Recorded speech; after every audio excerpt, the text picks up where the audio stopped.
Hi, my name is Rosecat. This is my channel, The Midnight Reader, and today we are going to work on something that is a personal problem, which is leaving tags for far longer than they should be left. Today, I'm going to do the Stand With Trans Kids tag, which was made by Leo Bancroft, whose channel you should absolutely check out. And I figured because I'm filming this in the last week of June, it's still Pride Month, this is the time, I think, to do this. So, without any further ado, we're gonna jump right in. So question 1, tag some fabulous friends who may want to do this tag and hashtag Stand With Trans Kids. So a lot of people have done this tag and I haven't had the chance to do my regular amount of homework to see whether or not these people have actually done this tag. I'm gonna tag Amy's Rambles because I tag her and everything. I adore her, check out her channel.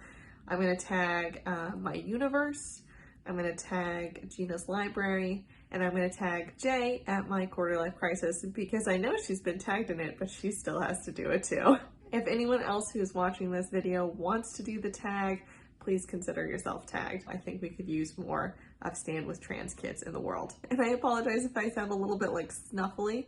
I'm feeling a little under the weather. We'll see how it goes. Question 2, tell us some books on your TBR pile featuring a trans or non-binary character or nonfiction about trans non-binary stuff. I have currently 2 books on my TBR that I know for sure have trans or non-binary characters. One is a book I have been eagerly awaiting this summer called A Prayer for the Crown Shy by Becky Chambers. It's the second book in the Monk and Robot series. It's adorable. I love the first one. I'm going to talk about it shortly. It's like a sci-fi featuring a non-binary monk named Dex, who is very burnt out and disillusioned from the world, who tries to like wander into the wilderness to figure out what they want to do with their life. But instead of getting that like deep existential, quest, instead they run into a somewhat nature obsessed robot called Mosscap, who chooses Dex as the person they're going to reintroduce themselves to humanity with. So it sort of puts a wrench in Dex's plans for self-actualization, but it's a very adorable story between 2 characters who use they, them pronouns, and it's really cute, and it's like a soft science fiction, hopeful non-dystopia, and it's so lovely, and it's just like a damn hug, and I highly recommend the first book in the series, so I'm hoping the second one is going to be really good. The second book I have on my TBR list is Pet by Akwaeke Maisie. I saw someone review this book and they really enjoyed it. It's like a YA, maybe a short story, fiction fantasy, and it's about this child, I think named Jam, and her best friend Redemption, and I believe Jam is a trans girl. Together meet Pet, who is a creature made of like horns and colors and claws, who comes alive from one of Jam's mother's paintings, and this is supposed to be some kind of future where monsters don't really exist, but Pet clearly is very much alive and is actually not really a monster. Like, Pet is there to hunt another monster.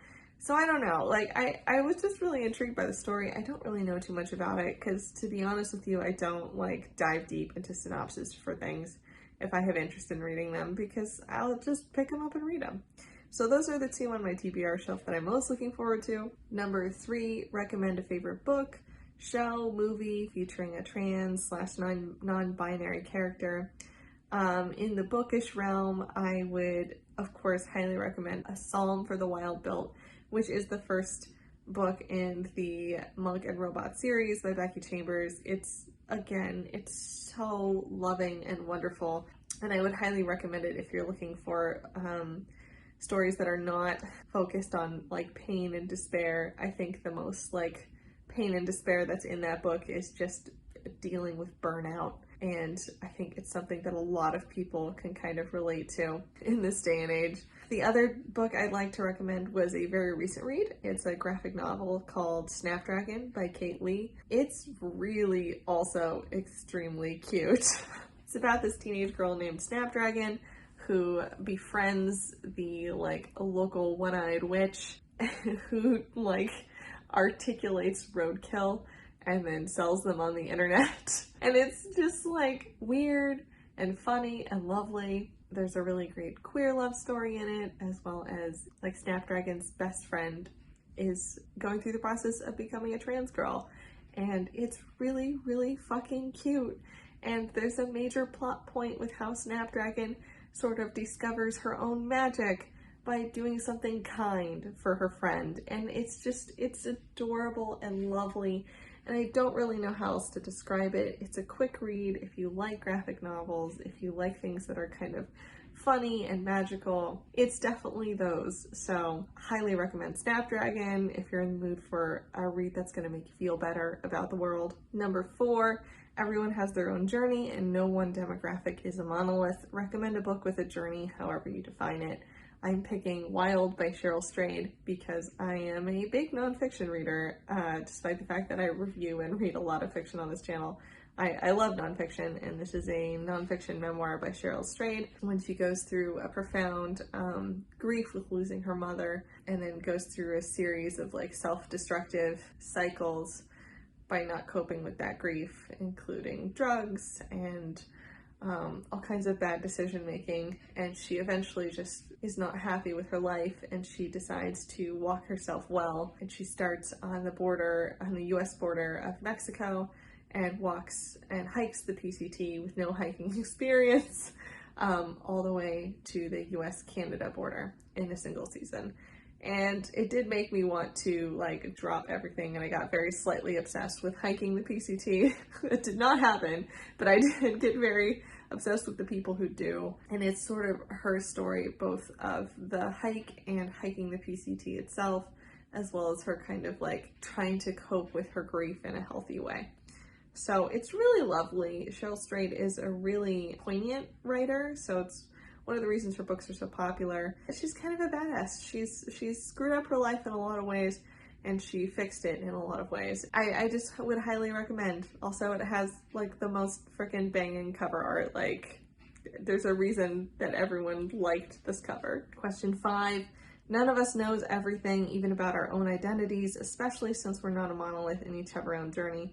What is a book that taught you something either about yourself or the world around you?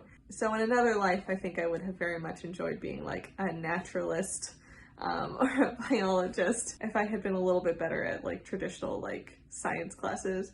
I really love looking at the world from a micro lens.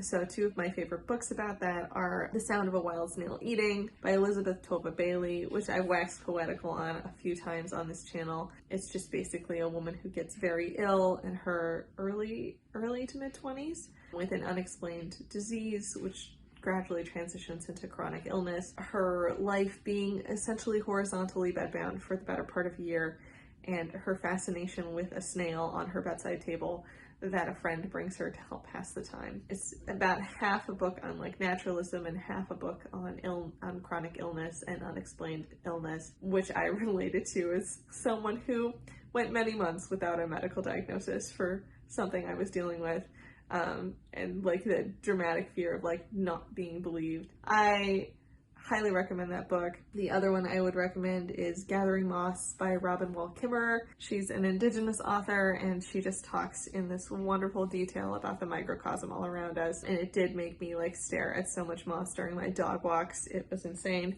And it also means that I am a lady with a Tupperware with moss in it.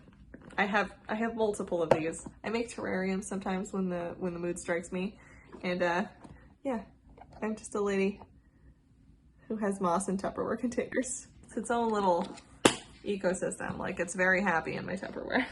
She talks in great detail about mosses and lichens of the world, and it's fascinating. I find that stuff just like absolutely fascinating. Question 6. When things are hard in the world or in our lives, we're there, believe me. There are things we do to help center and refocus ourselves, to bring joy, to keep us going, to keep living, resisting, being our authentically amazing selves. What are things you do to center yourself or find joy? I try to remind myself that people are more complex than they appear in a soundbite. There's usually something we can agree on, even if it feels like we're on separate sides of a continental rift. I also spend time talking to people who are not a huge amount of effort for me to do so. You don't need to spend all your time arguing with people who aren't going to change their mind. You can also just talk to people who are not a massive amount of work to speak to, who relax you. And then I do small things like poke around my garden and water my houseplants. 7, what's your walk-on music or your feel at home in your body music? That would be Home by Edward Sharpe and the Magnetic Zeros. That's one of my very favorite songs, and whenever it comes on, I feel much better about the world. Number 8, finding mentors, people of wisdom, or heroes can be another way to help us navigate life. Can you share something they taught you or inspired you to learn more about? I have a lot of mentors. This is a public channel, and I try to keep some things more private in my life, so I think I would just say be just as kind when no one is watching you as when they are. And I try to live by that. You don't need to be thanked for something or seen doing something to be kind. Number 9, who are some trans, non-binary booktubers, Instagrammers, authors, actors, etc.? Who'd you like to shout out? I'm gonna shout out C.S. Kevy. Someone shouted out her channel to me because she's also a huge mystery lover, like also obsessed with Agatha Christie, which I love Agatha Christie. And at the time, I had just started reading Louise Penny books, which are like a very cozy Canadian detective stories. And I love her channel. She has a very fun energy, and she reads a lot of similar books, so I enjoy watching her videos. And then obviously, I'm going to shout out Leo at Leo Bancroft, who has created this really kind and accepting sort of space on the internet for a lot of people. He's always lifting up charities and other creators. It's just a really inspiring person, honestly. But most importantly, he has a Marimo moss ball named Bo with googly eyes, who I love and adore, and I primarily bonded with him over the fact that I also have a Marimo moss ball. She is a she, and she does not have googly eyes. This is Momo. She's a little tinier than Bo, but we don't, size doesn't matter, kids. It's fine. So she doesn't have googly eyes, but she does have, this is Monty. He is a fully articulated 3D printed gift from a friend of mine. So Mo and Monty are usually just chilling on my bedside table. Number 10, what are some organizations you'd like to shout out for supporting trans kids / trans folks? I'm a big fan of smaller charities. However, to be totally honest with you, I don't have ones that I've like researched heavily.